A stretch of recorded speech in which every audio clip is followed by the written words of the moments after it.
I'd like to call the meeting of the Development Review Board to order, September 5th, 2017. Okay. First item on our agenda are the minutes from our last meeting. Any changes? Need a motion? Barry? Move to approve. Barry approves. Second? All in favor? One abstention? Dan's abstaining. Okay. We do have a sign-in sheet for folks who would like to speak to the board this evening, and it includes a following oath statement. I solemnly swear or affirm under the penalty of perjury that the statements I make, testimony I give, and other evidence I submit to the board at the board's public hearing held on this date shall be true and correct to the best of my knowledge and belief. Again, that's the sign-up sheet on the podium. Please sign that before you speak to the board this evening. Next item on our agenda is disclosure of any ex parte communications or conflicts of interest regarding the matters before the board this evening. Anybody have any on anything? Oh, None? Okay. The first hearing we have is actually a request for continuance, Thomas and Rita D. at 50 Dermody Road. If the board is amenable, I'd ask for a motion to continue until our next meeting. Who made it? Ron moved. Ron moved. Barry second. Barry second. All in favor? Next item on our agenda is a second hearing for the Carbone Honda property at 751 North Bennington Road. You'll recall that these folks are seeking approval for construction of a new Honda dealership and renovation of the existing Toyota dealership. And the board did meet in deliberative session after their initial meeting and by consensus approved the project preliminarily. There's folks here today to answer any additional questions you might have for the applicant. And any changes since the last time? We made one slight change, which Dennis will show you, to the canopy over the Honda front entrance, but other than that, we haven't changed a thing.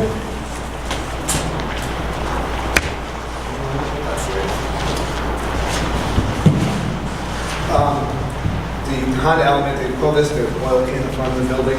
Before we had the canopy going around the entire oil can, so right now we have a door canopy over this door, and the secondary entrance over here, it's another canopy. So it's all we did was delete this little section right there.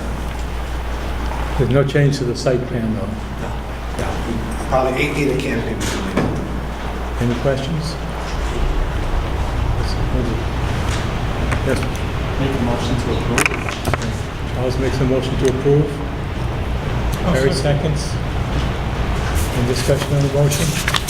I thought we had a discussion somewhat about their parking, that they consistently park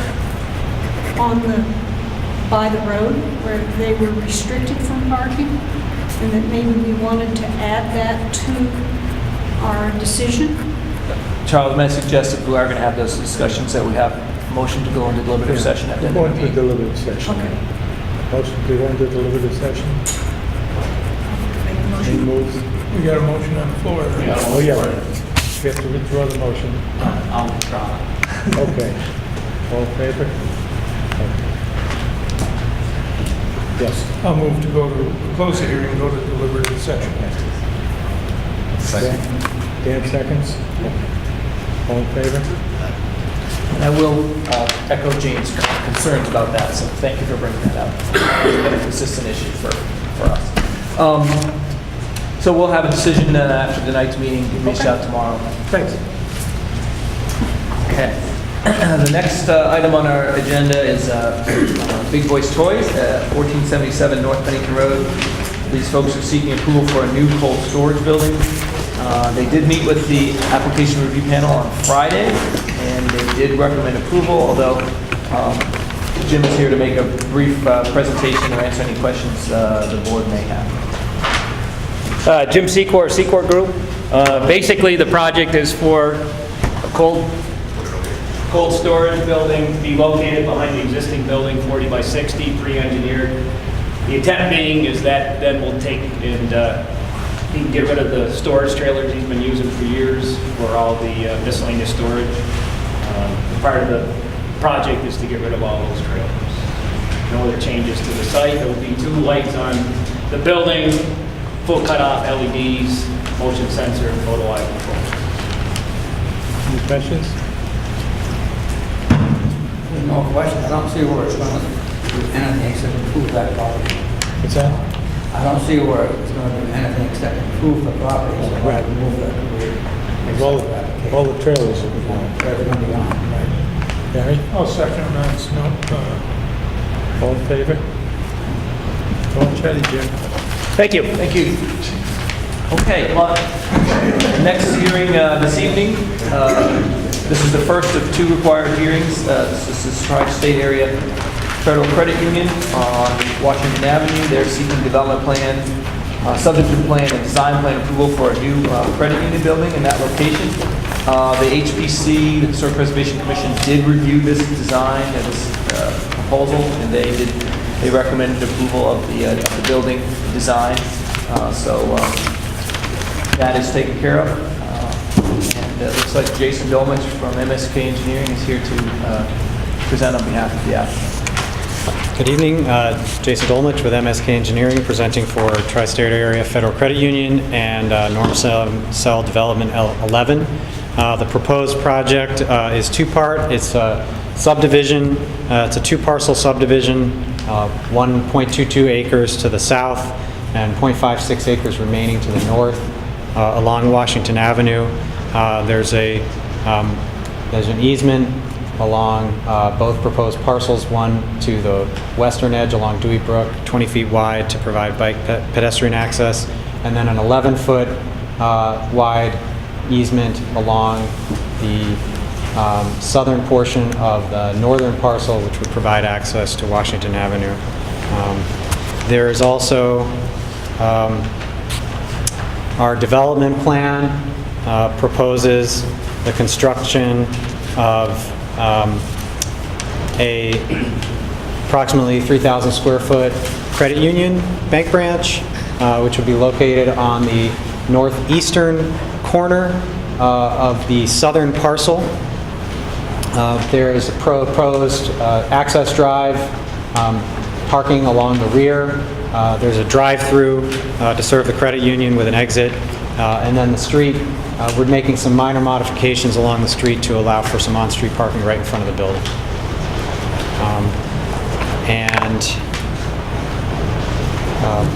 And then, as Dan mentioned, the HPC did a review of the elevations, or of the proposed structure, and recommended approval.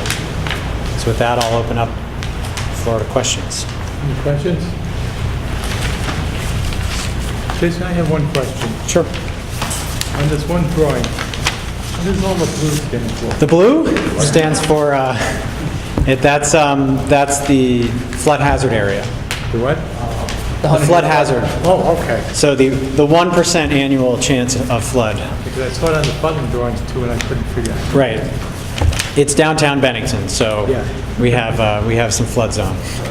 The parcel, the building itself has been proposed. It's been sent to the state floodplain manager. He has reviewed it and has no comments. It's being elevated at least a foot above. Okay. Correct. Yes, Bill? you said there's two parcels being, one parcel being subdivided into 2. Correct. Why 2? Why? There's a remaining portion of the land that is going to remain with the existing landowner So for future use or something? for future development. Dan? Jason, where are the street parking spaces? The on-street spaces? So what we did, you can see, I don't have a good pointer here, but right along here, we're just bumping that existing curb line in a little bit to accommodate to provide adequate space for an on-street space. And that won't obstruct the view of the people exiting the drive-through area? No, it should not. It's parallel parking. Street there. It's parallel parking. It's an urban street. Right now, there's not a lot of development on it, but we would like to hope that at some point that's going to be a much more urbanized street in keeping with the downtown.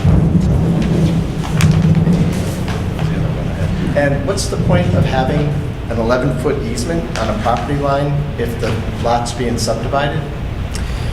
So the, Why not just move the division line 11 feet? that easement is for the benefit of the town to construct a bike and pedestrian facility. So it's an easement for the town, not for the budding Correct. lot? I'm sorry, okay. thank So you. Dan, and we put it in that location because of the narrowness of that northern portion of the lot. It would just eat up way too much if we went along the waterway. Thank you. The easement on the back, which says public trail easement, is that real or is that proposed and hoped for? It's an easement that would be granted there again to the town, and the town would construct it, a bike ped facility. could. So they could do it, that's correct. And they have- That's easement, not a consistent. real path yet. It's a real, Well, it's the old railroad bed, I think. that, yeah. Yeah, okay, Which is why we've been asked to provide it. good, thank you. Jason, where's the building in comparison to the box culvert that runs in there? I think we can see that on the plans. So I was looking for. So if you look at the proposed development plan, the color doesn't show up great here, but the building, you can see the building is located really in that northeastern corner. The box culvert runs here. To the driveway, access drive and parking lot. Correct. So it's under the parking lot? It's under the access drive and parking, that's correct. Does the infiltration area go into the box culvert? No, the site, the soils, we're not required to have a stormwater permit, but we're essentially we're dealing with our stormwater on site, and the soils on site are, relatively granular. Any other questions? Any questions from the audience? Anyone have a question on this? This evening? Yes, go ahead. I'll move that we accept preliminary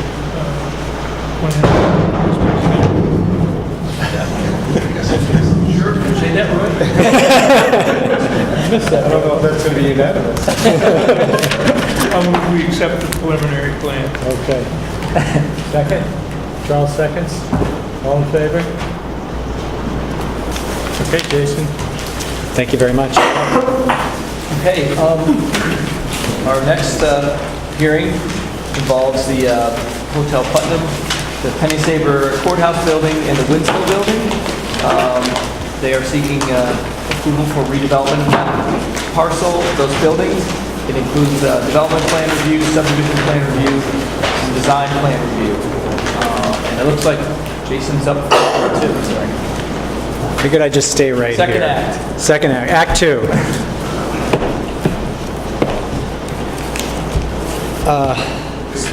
So once again, sure, yeah, absolutely. Yeah, right, I'm competing.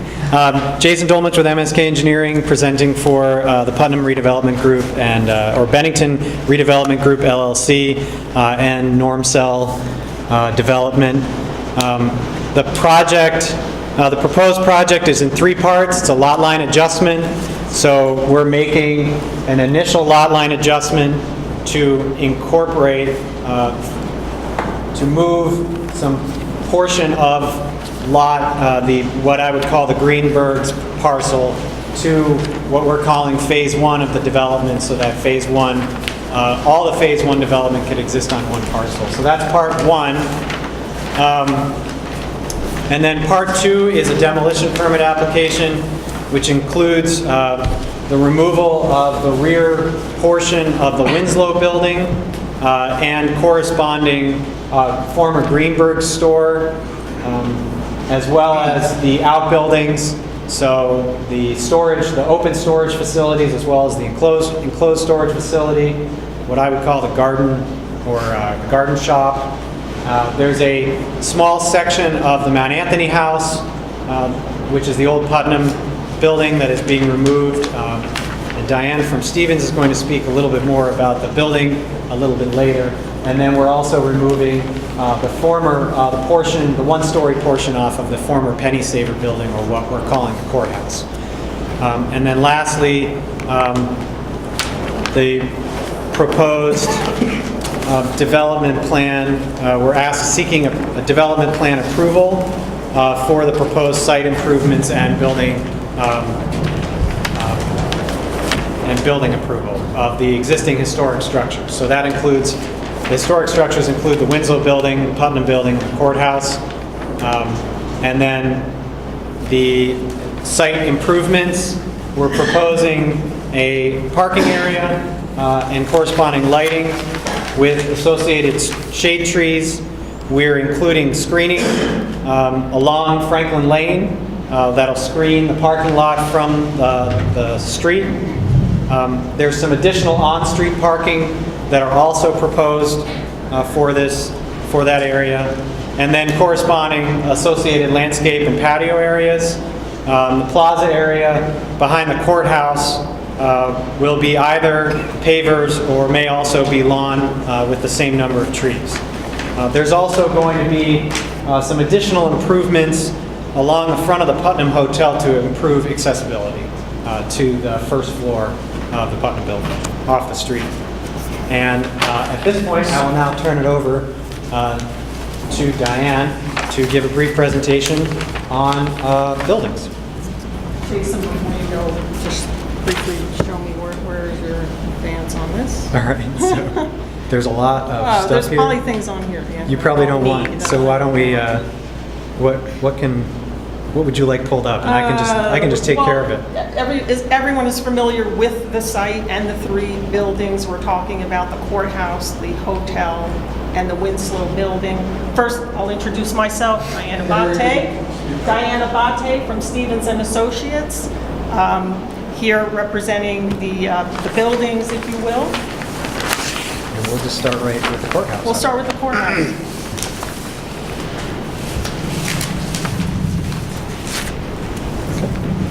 And what's the... Just swipe right. So I'll start by saying that...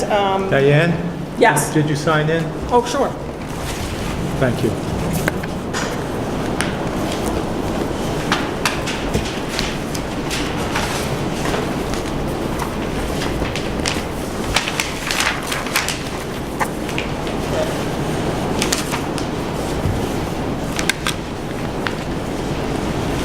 So to start, we have applied for federal tax credits and have gotten approval for all three of the buildings at this point, which basically means that we have to adhere to all of the Secretary of Interior standards for rehabilitation of historic structures.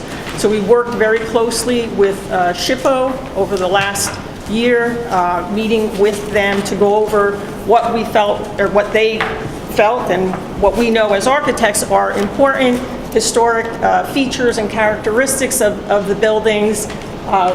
We hope and want to preserve those features since it's such a prominent downtown location and historic area. So essentially, we're looking at the facade of the courthouse building. We're changing virtually very little of it. We will be removing that canopy, the green canopy, which is not a historic characteristic of the original building. We will be replacing it with a sort of storefront level cornice that sort of picks up on some of the characteristics of the Drysdale building. So we felt that those two were somewhat compatible in terms of trying to maintain certain characteristics, since they're linked, basically. They sort of operate as one building. The use of the building will remain as mixed use, retail at the first floor. We're looking to divide the lower level into two retail spaces. The upper floor, with a cafe, possibly cafe on one side. I know a lot of these things are sort of being worked out. The upper floor would be retained for business use. There is also a mezzanine we would either restore or possibly add to just create a little bit more floor space for any business that would want to operate in that floor.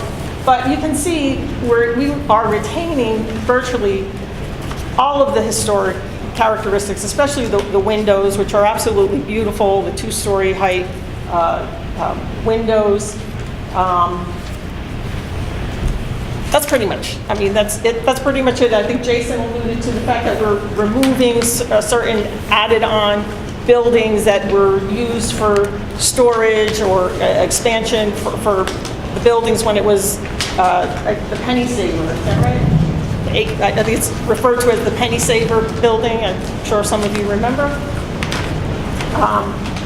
So any questions on the courthouse building? Or should we hold? Questions? All right, very brief. All right, slide up. The Putnam Hotel, again, we're retaining a lot of, if not, I need to ask. Sure. I can't tell it specifically from the drawing. Are you retaining the auditorium of the? yes, the office, that is actually going to be an open plan office space. So we would keep those 2-story windows. Yeah. Those would still be expressed from the inside. The mezzanine would retain those staircases.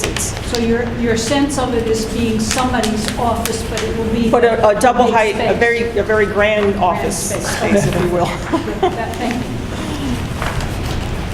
The Putnam Hotel, also mixed use, retail at the first floor, barbershop stays, I believe. We're also looking to possibly put in a 100-seat restaurant on one side of the building. The upper floors would be residential, studio, and 1- and 2-bedroom apartments. The facade is going to be restored. The windows will be replaced only if needed. Otherwise, the original windows will be restored, and we will use storm windows, following all the guidelines for historic preservation, really trying to maintain and keep all of the historic characteristics of the building. Same with the storefronts. We're not looking to change out any doors or storefronts. Those would all remain. There may be some tempered glass that gets replaced, but for the most part, what you see now is what we will see after the rehabilitation. The main, I guess the significant feature that does get added is the elevated sidewalk, and the elevated sidewalk is necessary in order to provide ADA access and to meet the federal guidelines for ADA accessibility, since much of our funding is coming through federal funds. So in a lot of ways, it's sort of reminiscent of the porch. I guess at one time there was a wooden elevated porch, so you could kind of say we're sort of replicating that. We're still providing stairs, individual stairs to each retail store, but there'll be a ramp on either end of the hotel to allow people with walking or mobility issues to access the retail spaces with ease, as well as get to the first floor lobby and enter an elevator lobby, which will give them access to the second and third floor. So I do have. So I just wanted to reiterate express the HPC's opinion regarding these projects, so that you folks have that. They did recommend approval of phase one.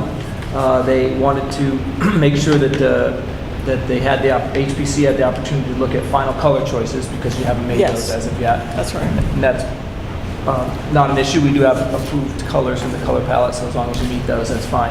The one thing that they did want to have a little extra work done on, and I think that you were aware of this, is they were concerned about the visual impact of the projections above the roof. They understand that they're required because of ADA, elevator requirements, etc. They just wanted to make sure that whatever materials were used on those projections above the roof were compatible and Yes. mitigated to the extent possible the impact on the facade of that structure.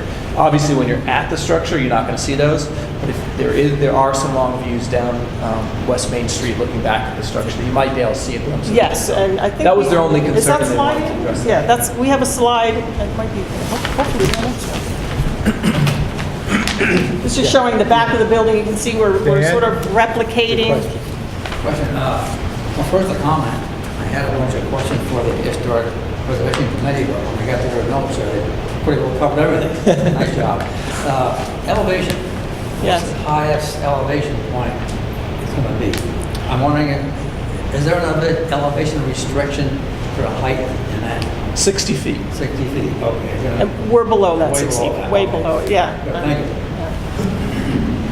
So the back elevation, really you can see the clapboard elevation is the new infill where the Mount Anthony building is being taken down. This is the new structure that's going back in its place.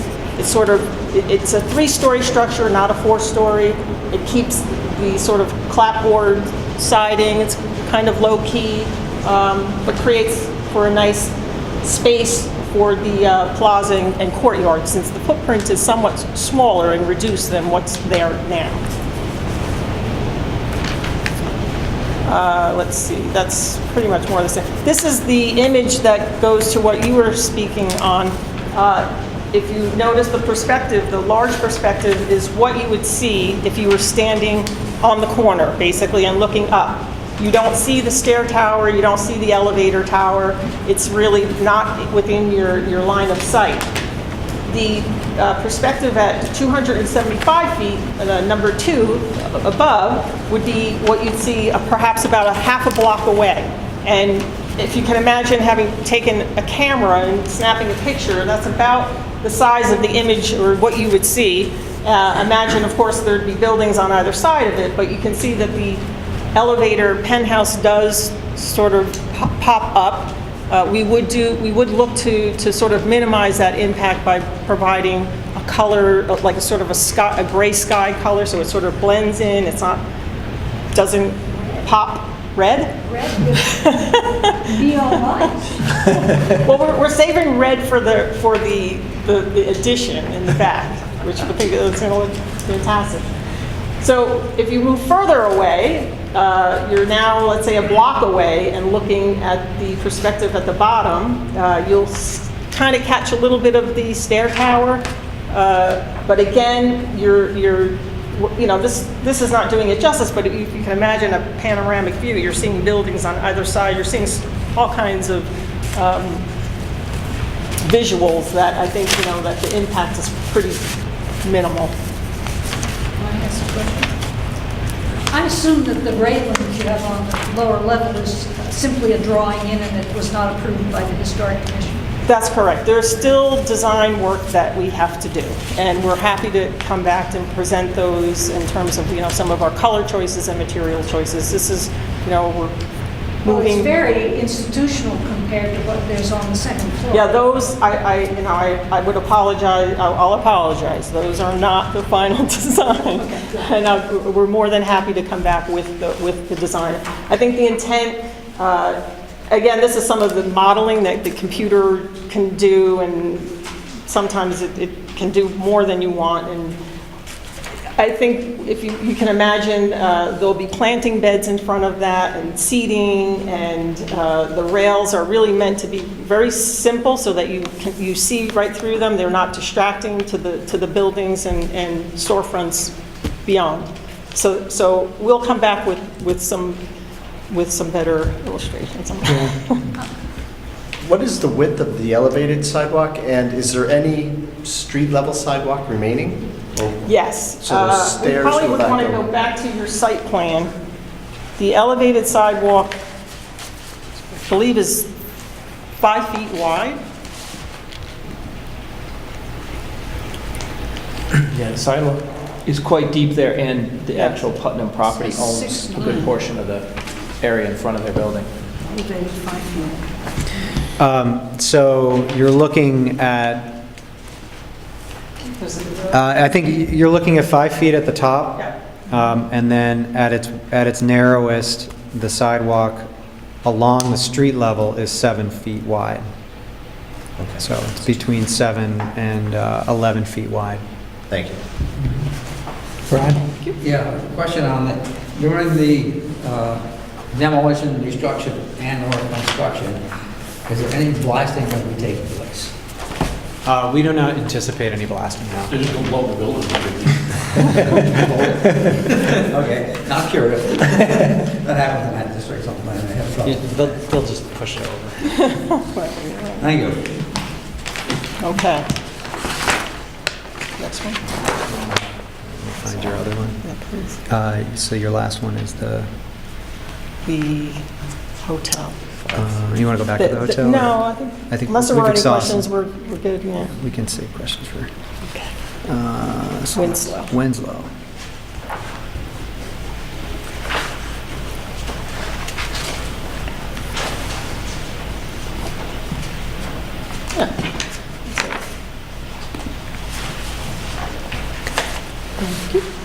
So the Winslow, Winslow building, again, we would be, this was a very sort of curious building because it was built over a period of years and there's lots of different floor levels going on, and it was very challenging for our staff to draw, I'll just say that.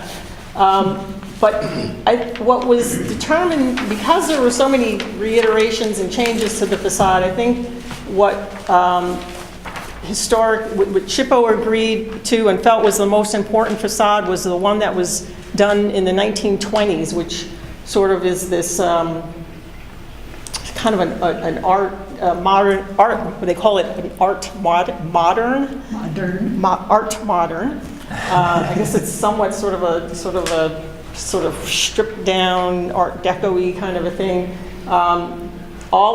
There's this beautiful copper trim that goes around the facade, the storefronts, and we'd be looking to restore that and replace it where it was once and isn't any longer. But basically, we would try to preserve that sort of historic characteristic of that time for this building. And I think it will add a lot of interest and sort of character to the building. Again, this will be used for mixed use, retail at the first floor, some business offices along the back. The upper floor will also be office as well as some student housing. Again, this is just showing the back elevation of or side elevation and back of the Winslow. And that's it. More questions? James? I assume your handicapped access to those spaces is through the front door? And Yes, I should go back to that, I'm sorry, so this building is a little bit different in that the handicap access is on the side. There should be, I can't tell from this slide, but there are actually stairs that should be, I don't think these are the most current. These are the ones you sent me. Oh, okay. Well, we sent you the wrong one. Okay. I will have to send you the updated, the handicap access to this building. Right now, you walk from the sidewalk into the stores, but then go up a flight of stairs to get to the first floor level. Because of the flood-proofing requirements and ADA access requirements, what we did is we pulled those stairs to the front. But because we can't really do that same thing we did with the hotel where we had the ability to ramp up because we had the length of run on the sidewalks to get us to the elevation we need to be. We don't have that same luxury here because of the locations of the doors to the sidewalk corners. We just simply don't have it. So we will have a series of stairs that take you up to the floor level from the outside, and then handicap access along the back. Between the two buildings, between the hotel and the Winslow, we are creating this nice pedestrian walkway, so it's not like you're walking between an alley, you're going through a nice well-lit paved walkway. And you will have handicap access to the retail spaces through that. And also to the lobby that will get you to the elevator to take you to the upper floors. So thank you for pointing that out. And there's parking back there too. And there is parking, yes. Brian? Speaking of parking, It looks like, according to the plan, you're 26 spaces short on the site, is that right?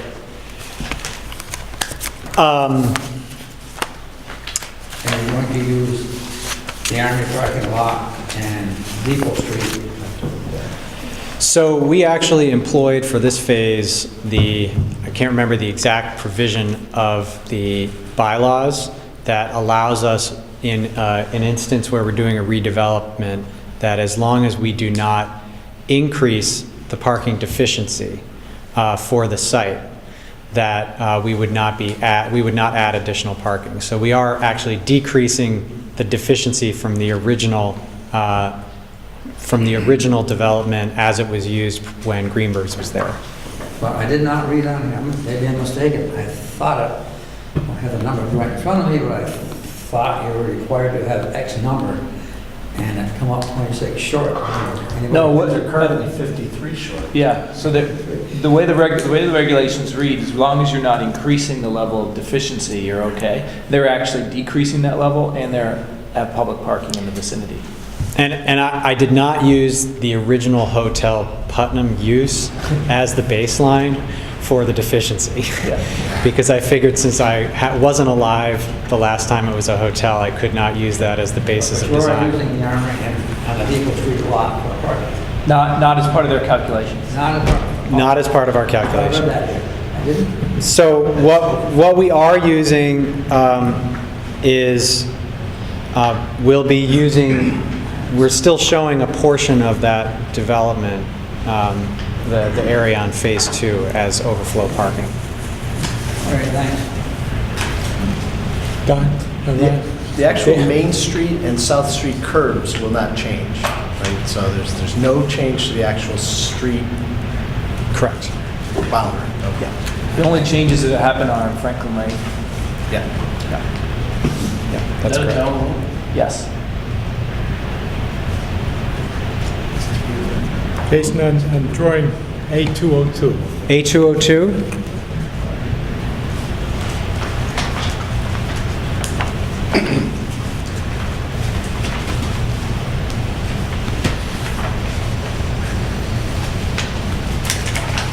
Yeah, what I was looking at with this page here, what gives you the existing parking demand of 155 and proposed parking demand of 129. okay, the fire escapes you show on here, the fire escapes you show, when they come out of a door, there's like a little balcony, but there's no railing there. See what I mean? There's no railing. if I'm not mistaken, and Diane can correct me, I believe that's an interior section. So you're cutting through the interior of that portion of that building that you're looking through. So what you're seeing is, at least with that one specific section, that's just an interior view. So all of that stair tower is completely enclosed. I just want to make sure people Yeah. don't fall off. It'd be a rough fall. Sorry, Rob. Who is it? Ron? Yeah. I guess I'm being a little bit thick about this, but on this paper, it says space deficit for proposed is 33. Space deficit for parking is 33 spaces. Right. Well, I thought it was going to be not a deficit. So, the way the regulations read, as long as they're not increasing the deficit, which they're not, they don't, Decreasing it. they're decreasing the But deficit. it's still, it has a deficit. That's correct. Deficit. Oh, okay. That's correct. I get that. Okay. Very good. Okay, thanks. Yep. We're just less bad. Well, I'll be labor, but thanks. Okay. Any other questions from the board? Anybody in the audience? Joel? You have to You have to come up to the mic, Joel.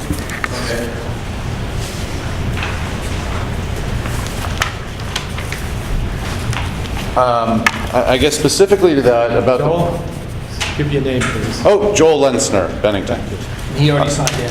Yeah, he signed it. Yeah. Good to go. With the parking issue, is the 100-seat proposed restaurant figured into the decreased use? Yes. So are there spaces still in the building that haven't been figured into what that decreased demand would be? No, So all the spaces have been accounted for with that? that's correct. Wow. Okay. That's my only parking question. I have some other things. Should I do that now or later? Yeah, I mean, there's no one else, the board has completed their question, right? So it would be appropriate for Joel to continue with his Oh, question. sure, yeah. Okay, I had some environmental cleanup questions involved with the demolition and the environmental cleanup. I notice in the corrective action report that the property is categorized as in a commercial industrial district. And there are a couple different places. Let me just read. Neighboring properties are primarily used for industrial and commercial purposes. And then again, the site is located within an industrial commercial area of downtown Bennington. It doesn't necessarily, I don't think, categorize it in its true respect as a mixed-use area, because you have an enormous amount, you have many people living in that area. Myself with my 3 children, you've got the Doles living 2 doors down from me, you have an entire street of people living on Elm Street, as well as some apartments and residences on South Street that abut the property. So I'm a little concerned in general that the corrective action plan was done based on an industrial commercial zone rather than taking into account the residential component of it. And I spoke to one of the people at the state, a Kirsty Herzer, who explained that, Christy Herzer, who explained that there are more stringent requirements if the corrective action plan were to have been based on a mixed-use or residential neighborhood. So here are some of the specific concerns that I have. When the PAH chemicals, the petroleum-based chemicals, are mitigated, and this is all during phase 1, they're going to be stockpiled on the property for 6 months, or approximately 6 months. This is done with a covering that's not too dissimilar to a garbage bag. It's 6 mils instead of what we might use at 3 mils or 4 mils. I have concerns of dust migration happening from the chemicals while it's being stockpiled. Let's see. Also, I question, there was just a new, let me read this. As of July 27th, there's a new rule in the state of Vermont, Investigation and Remediation of Contaminated Properties Rule, and the final copy was adopted July 27th. My first question is, was this corrective action plan based on this new rule? And within this rule, it says that stockpiling of this type of chemical, at least my reading of it, can't be done in a floodplain, in a flood hazard zone. So I have concerns with that process. It doesn't have to be stockpiled on the property. It's the less expensive way to remediate it. The more expensive way is to truck it all up to Coventry or another location where it's just dumped and they handle it there.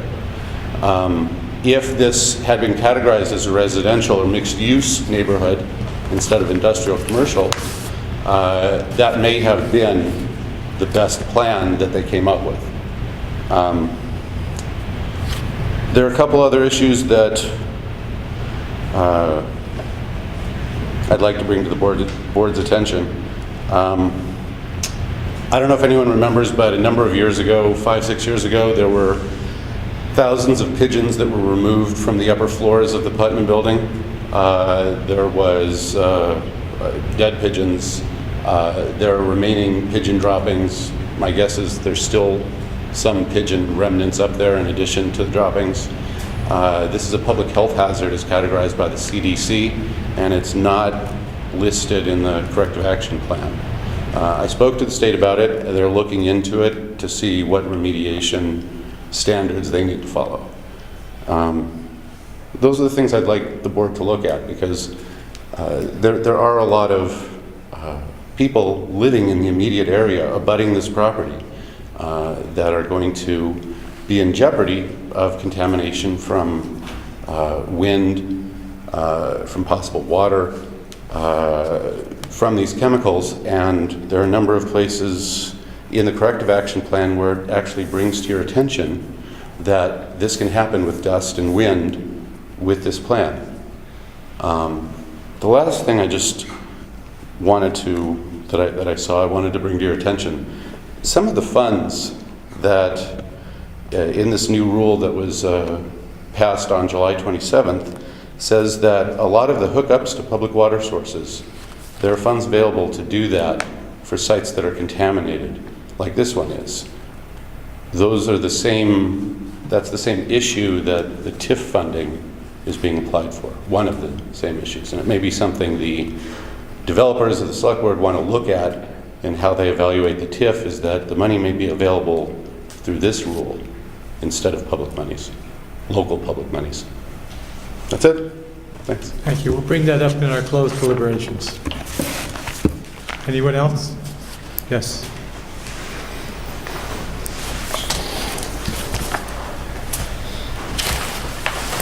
My name is John Carpenter. I'd like you to sign in, please. I just have two questions. I went to the meeting in May at the Old Castles, and they talked about parking, what Ron was talking about.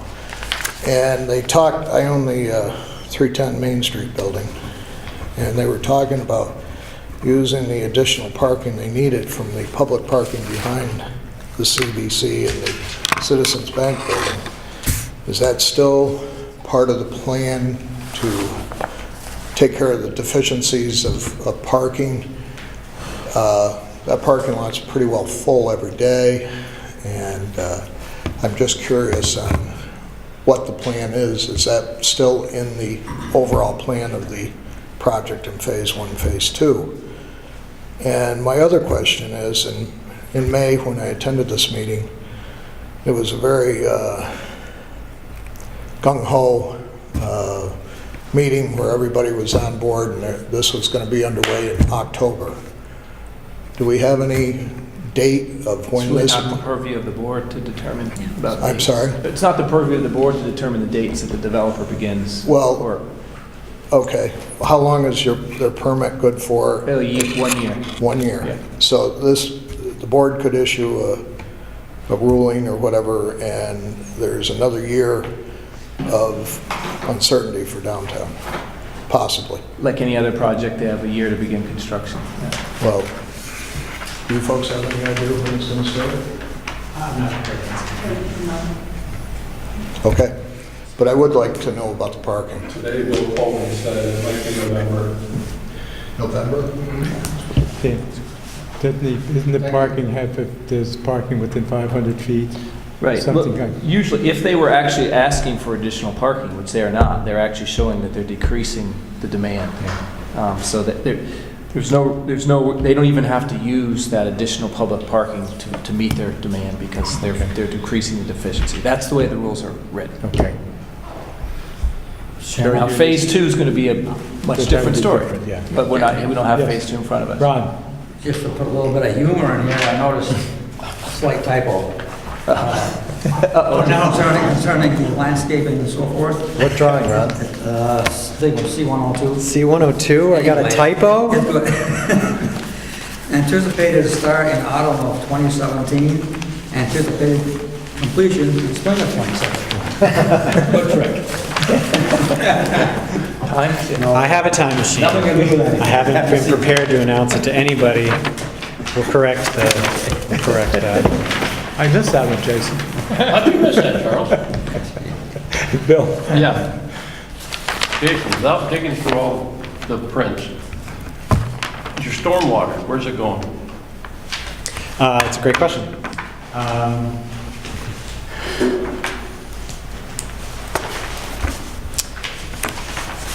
stormwater is going to two places.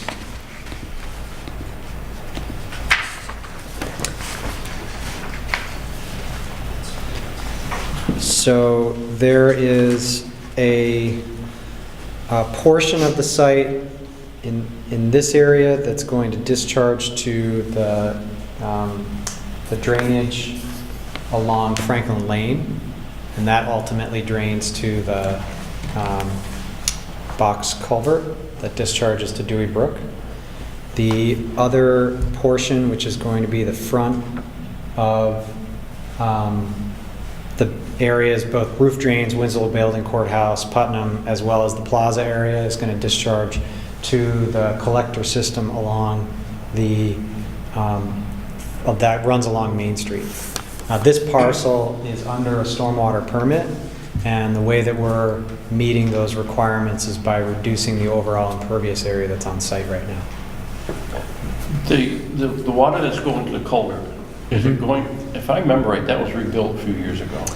It was cleaned out. I've cleaned the other end of it out a couple times. Yeah, it's probably due for one. It's good size on the other end, but does it maintain that size through the whole thing? Is it capable of handling that? That'd be extra water for that, right? No, it would not.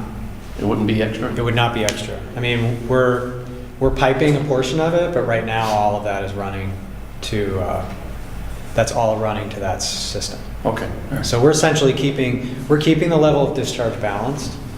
So we didn't do an overly exhaustive assessment of the abilities of either the collector or the box culvert. Because we're essentially reducing the overall impervious area for the project by 25%. Okay. That includes the current Greenberg's parking lot and So we're... the current impervious area. Yeah, what we're trying to do is we're keeping the phase 1 and phase 2 separate, both in local and state level permitting, and we're going to be removing, turning a portion of this area here into green space, as well as there's a whole bunch of planting islands and stuff like that there's going to be.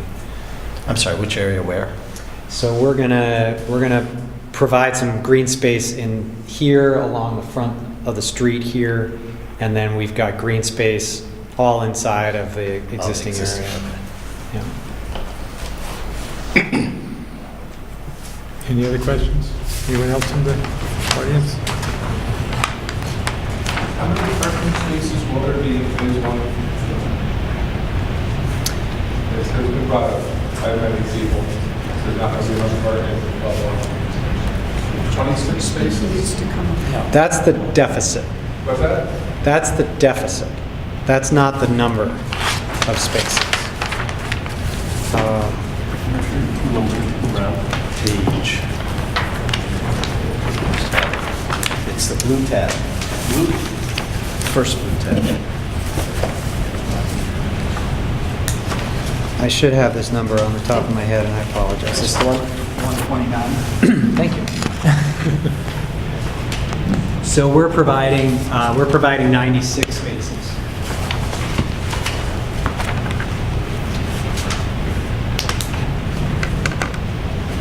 Anyone else? Do I have any more questions? I'd like a motion to go into deliberative session. Charles? I'll make the motion to go to deliberative session. Also. Carried, seconded. Any discussion on the motion? All in favor? Thank you very much. Unless there's any other business, a motion to adjourn would be in order. Second, okay. All in favor? To adjourn. Deliberative.